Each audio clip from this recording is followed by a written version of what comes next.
ഷിബു തെക്കുംപുറം MLAയുടെ വിദ്യാ excellence അവാർഡുകൾ വിതരണം ചെയ്തു. ഉന്നത വിദ്യാഭ്യാസ വകുപ്പ് മന്ത്രി റോജി എം ജോണാണ് അവാർഡ് ദാനം നിർവഹിച്ചത്. വനിതാ സൂപ്പർ സ്റ്റാർ മഞ്ജു വാര്യരുടെ സാന്നിധ്യം കൂടിയായതോടെ ചടങ്ങിന് താരത്തിളക്കവും കൈവന്നു. ഷിബു തെക്കുംപുറം MLA ഏർപ്പെടുത്തിയിട്ടുള്ള വിദ്യാ എക്സലൻസ് അവാർഡുകൾ വിതരണം ചെയ്തു. SSLC +2 പരീക്ഷകളിൽ ഉന്നത വിജയം നേടിയ കുട്ടികളെയും മികവ് തെളിയിച്ച വിദ്യാഭ്യാസ സ്ഥാപനങ്ങളെയും അനുമോദിക്കുന്നതിനാണ് വിദ്യാ എക്സലൻസ് അവാർഡ് ഏർപ്പെടുത്തിയിട്ടുള്ളത്. കോതമംഗലം കലാ ഓഡിറ്റോറിയത്തിലായിരുന്നു ചടങ്ങ്. ഉന്നത വിദ്യാഭ്യാസ വകുപ്പ് മന്ത്രി റോജി എം ജോൺ പരിപാടി ഉദ്ഘാടനം ചെയ്തു.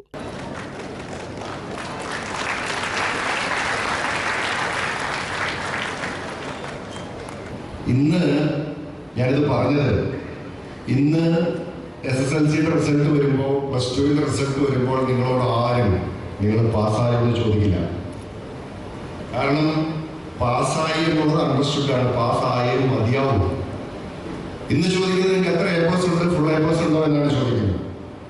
അപ്പോൾ എല്ലാ വിഷയത്തിനും A+ കരസ്ഥമാക്കുക, 100% വിജയം കൈവരിക്കുന്ന സ്കൂളുകൾ, ആ നിലയിലേക്കൊക്കെ നമ്മുടെ വിദ്യാഭ്യാസ രംഗം മാറി വന്നുകൊണ്ടിരിക്കുകയാണ്. ഇന്ന് എല്ലാ വിഷയത്തിനും A+ കിട്ടിയാൽ പോലും നമ്മൾ ആഗ്രഹിക്കുന്ന തരത്തിൽ തുടർ പഠനത്തിന് അഡ്മിഷൻ കിട്ടണമെന്നില്ല. ഞങ്ങൾ ചില പരിപാടികളിലൊക്കെ പോകുമ്പോൾ ഇതുപോലെ എല്ലാ വിഷയത്തിലും A+ കിട്ടിയവർക്കൊക്കെ മൊമെൻ്റോ ഒക്കെ കൊടുത്ത് ഫോട്ടോ ഒക്കെ എടുത്ത് താഴെ ഇറങ്ങി പോയി റിസൾട്ട് എന്ന പരിപാടി വരും പറഞ്ഞു, സാറേ മൊമെൻ്റോ ഒക്കെ കിട്ടി, വളരെ സന്തോഷം, പക്ഷേ ഇതുവരെ +1 അഡ്മിഷൻ കിട്ടിയിട്ടില്ല. അപ്പോൾ എല്ലാ വിഷയത്തിനും A+ കിട്ടിയാൽ പോലും ചിലപ്പോൾ ബയോമാക്സിന് നമ്മൾ ആഗ്രഹിക്കുന്ന ഒരു സ്കൂളിൽ അഡ്മിഷൻ കിട്ടുക, അല്ലെങ്കിൽ +2 കഴിഞ്ഞവർക്ക് കമ്പ്യൂട്ടർ സയൻസിന് BTechന് അഡ്മിഷൻ കിട്ടുക, അല്ലെങ്കിൽ BSc നഴ്സിംഗിന് നമ്മൾ ആഗ്രഹിക്കുന്ന ഒരു കോളേജിൽ അഡ്മിഷൻ കിട്ടുക എന്നൊക്കെ പറഞ്ഞാൽ അത്ര എളുപ്പമല്ല. ഇത് പറയാൻ കാരണം ഇവിടെ പ്രിയപ്പെട്ട MLA സൂചിപ്പിച്ചു, വളരെ മത്സരം നിറഞ്ഞ ഒരു ലോകത്തിലേക്കാണ് നിങ്ങളിലേക്ക് കടന്നു വരുന്നത്. അത്ര കോമ്പറ്റീഷനാണ് ഇവിടേക്ക് കടന്നു ചെന്നാൽ. പ്രത്യേകിച്ച് വിദ്യാഭ്യാസ മേഖലയിലായാലും ഏത് മേഖലയിലേക്ക് നിങ്ങൾ പോയാലും അത്രയേറെ മത്സരങ്ങൾ നിറഞ്ഞ വളരെ കോമ്പറ്റീറ്റീവ് ആയിട്ടുള്ള ലോകത്തിലേക്കാണ് നിങ്ങൾ ഓരോരുത്തരും ഇനി കടന്നു പോകാൻ പോകുന്നത് എന്ന ബോധ്യം നിങ്ങൾക്കുണ്ടാവണം. കാലം പിന്നിടുന്നതനുസരിച്ച് ഉന്നത വിദ്യാഭ്യാസം കൂടുതൽ മത്സരാധിഷ്ഠിതവും സങ്കീർണവും ആവുകയാണെന്ന് അദ്ദേഹം പറഞ്ഞു. വലിയ വെല്ലുവിളികൾ നേരിടാൻ വിദ്യാഭ്യാസ രംഗത്തെ കൂടുതൽ സജ്ജമാക്കുമെന്നും മന്ത്രി വ്യക്തമാക്കി.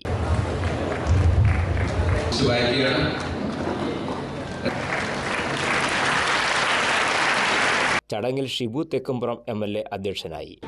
ലോകത്തുള്ള എല്ലാ തൊഴിൽ സാധ്യതകളും നമ്മുടെ മുന്നിലേക്ക് കൊണ്ടുവന്നുകൊണ്ട് നമുക്ക് ഈ മത്സരങ്ങളുടെ ലോകത്ത് ശക്തമായി മുന്നേറാൻ കഴിയുന്ന വലിയ സാധ്യതകളാണ് ഈ ഗ്ലോബൽ വാച്ച് ടവർ പ്രവർത്തനത്തിലൂടെ നമുക്ക് സാധ്യമാകുന്നത്.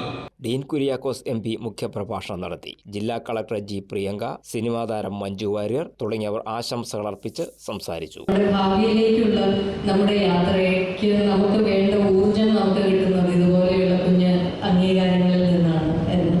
അപ്പോൾ ഇന്ന് ശരിക്കും നിങ്ങളുടെ ഭാവിയിലേക്കുള്ള അല്ലെങ്കിൽ ഉന്നത പഠനത്തിലേക്കുള്ള വലിയ ഒരു ചുവടുവയ്പ്പിന്റെ തുടക്കമാവട്ടെ ഇന്നത്തെ ഈ ഒരു ചടങ്ങ്. ഇന്നിവിടെ നിങ്ങൾക്ക് കിട്ടുന്ന പുരസ്കാരം എന്ന് ഞാൻ ആത്മാർത്ഥമായി ആഗ്രഹിക്കുകയാണ്. കോതമംഗലം നഗരസഭാ അധ്യക്ഷ ഭാനുമതി രാജു, കോതമംഗലം ബ്ലോക്ക് പഞ്ചായത്ത് പ്രസിഡന്റ് ജെസി സാജു തുടങ്ങിയവർ പങ്കെടുത്തു. News desk KCV news.